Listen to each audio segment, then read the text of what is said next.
Hello everyone and welcome. Today we'll talk about studying. We'll see many vocabulary related to studying.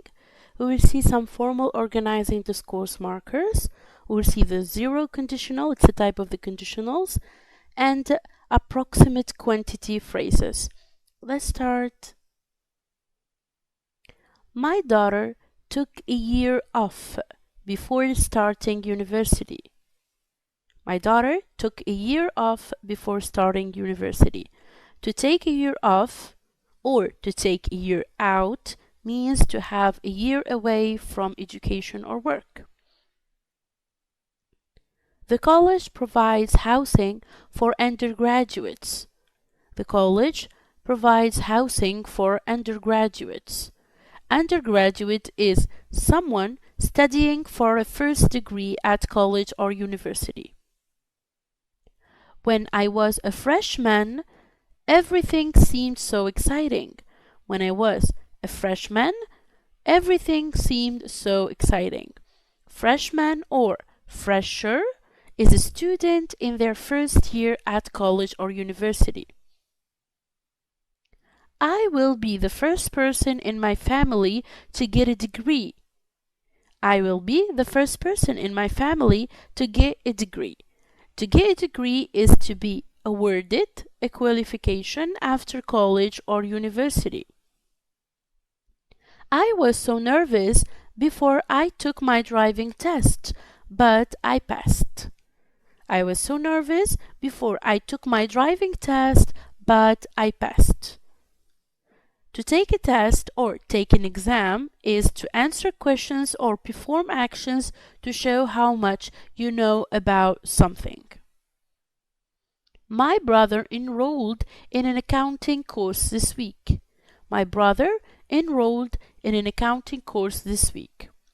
Enroll in or enroll on, register to start something. She is a graduate student of biochemistry. She is a graduate student of biochemistry. A graduate or postgraduate is the study carried out following graduation from a first degree. Make sure you plan ahead. You have to write 4 essays this semester. Make sure you plan ahead. You have to write 4 essays this semester. Semester or term is a period of time in an academic calendar during which classes are held. It is very important to attend classes regularly and keep notes. It is very important to attend classes regularly and keep notes. To attend the classes is to go to lessons or lectures. My tutors give me regular feedback on my projects. My tutors give me regular feedback on my projects. To give someone feedback on something is to provide comments and advice on how somebody is doing something.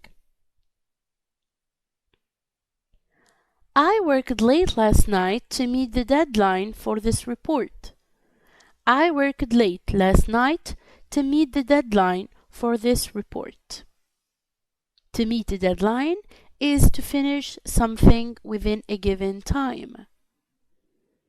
We have continuous assessment, not final exams. We have continuous assessment, not final exams. Continuous assessment is grading based on work done over a long period. The essay asked us to compare the similarities between the countries. The essay asked us to compare the similarities between the countries.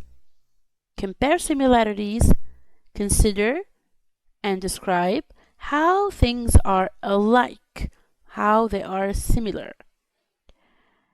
Their views on this subject are polar opposites. Their views on this subject are polar opposites. Polar opposite means completely different. For twins, their interests are strikingly different. For twins, their interests are strikingly different. Strikingly different is surprisingly not alike, which means they are totally the opposite. He's so unreliable. He's always missing deadlines for projects. He's so unreliable. He's always missing deadlines for projects. To miss a deadline is to fail to finish something within a given time. You can't draw a comparison between then and now. You can't draw a comparison between then and now. To draw a comparison between means to point out similarities between things. We looked at two pictures and contrasted the differences. We looked at two pictures and contrasted the differences. To contrast differences is to consider and describe how things differ from each other. There is a clear distinction between these projects. There is a clear distinction between these projects. Clear distinction is an obvious difference. Your hard work has made a world of difference this year. Your hard work has made a world of difference this year. World of difference is a significant level of difference. Let's move now to see some formal organizing discourse markers. Discourse markers indicate what is coming next. They help organize paragraphs and longer passages of formal text. Discourse markers often go at the beginning of a clause or a sentence. First, it is important to consider which courses you want to study. First is a sequencing marker that can help you order information. Moreover, you should bear in mind where you want to study. Moreover, you should bear in mind where you want to study. Some markers introduce new or additional points. Like moreover, we use it usually to add another idea. For instance, you should consider if you want to study abroad. For instance, you should consider if you want to study abroad. For instance, is another marker to highlight examples. We always put it before we give an example. In conclusion, several factors will affect your choice of college. In conclusion, several factors will affect your choice of college. In conclusion, we use it a lot when we want to conclude, okay? It is used when we sum up an idea at the end. Now, let's read this leaflet and put the discourse markers in categories. We have 4 categories: sequencing, examples, adding, and concluding. Let's start reading. Why study abroad? First, it is easier to learn a foreign language abroad. You can enjoy other aspects of the country's culture, such as the food and music. Second, you can get a global perspective on your subject. Additionally, universities abroad may specialize in different subjects. Furthermore, your university base may act as a springboard for further travel in the region. For example, a Korean base could lead to more Asian travel. Overall, there are many cultural and educational reasons to study abroad. To sum up, study abroad opens doors. Let's start with sequencing. Here, sequencing markers, we have first and second. For the examples, we have such as and for example. For adding, we have additionally and furthermore. And for concluding, we have overall and to sum up.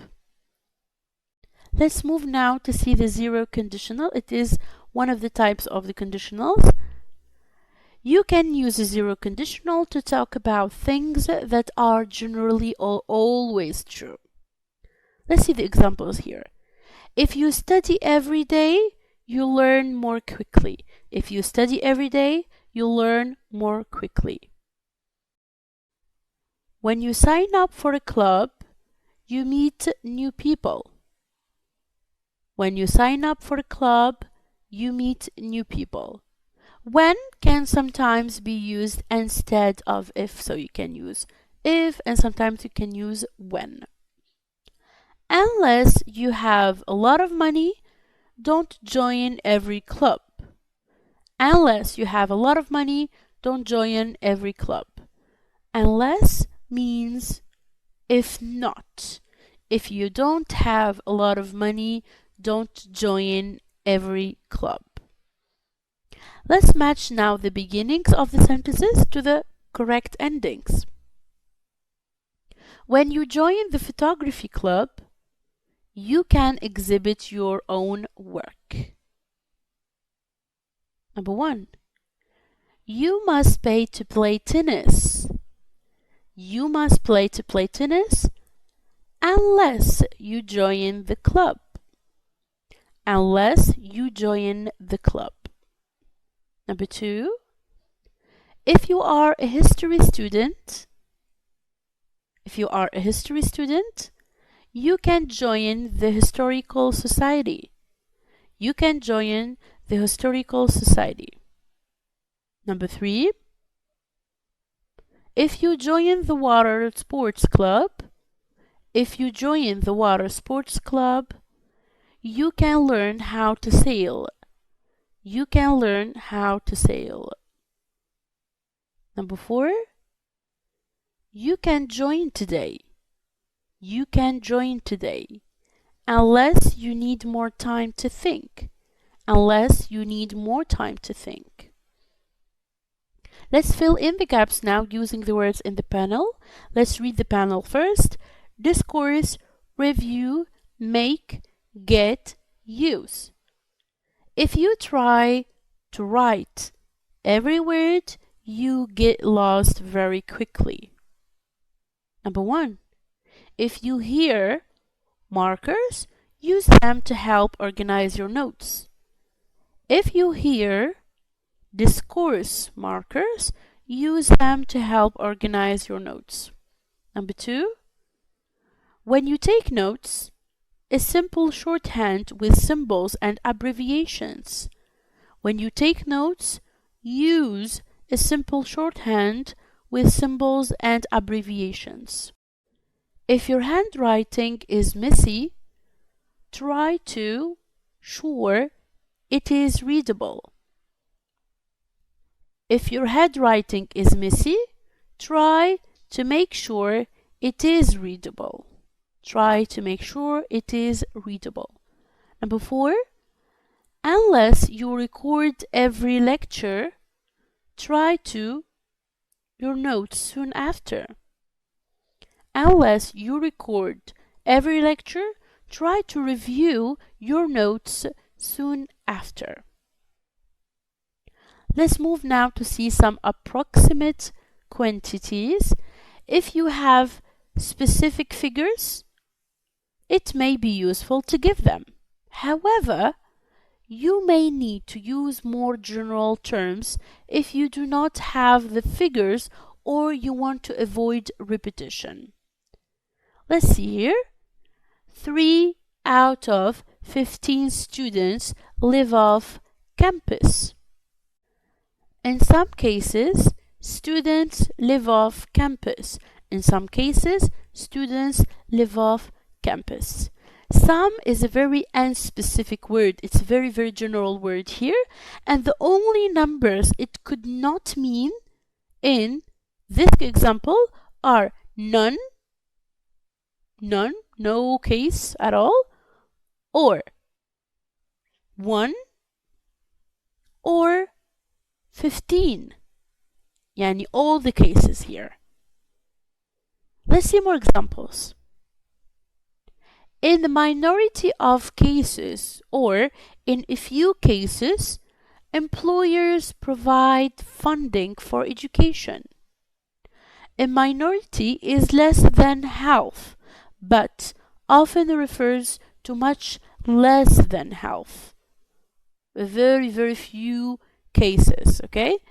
So you can use in a minority of cases or in a few cases.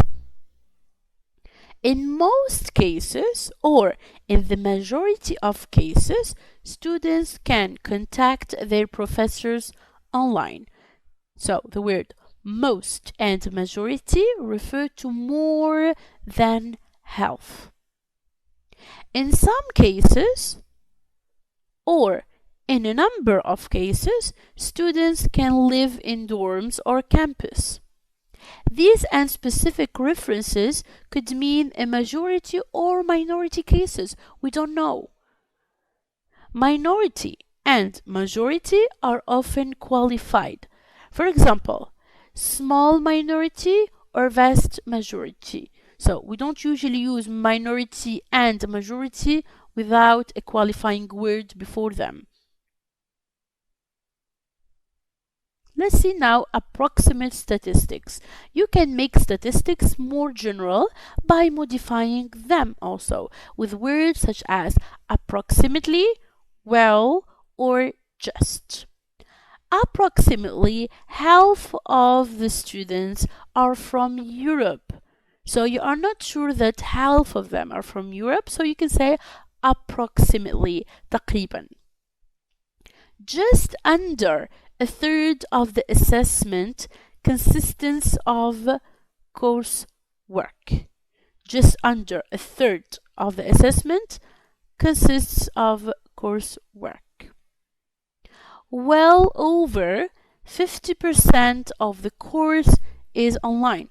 Well over 50% of the course is online. Let's cross out the incorrect words here in each sentence. 52%, approximately half of the students are male.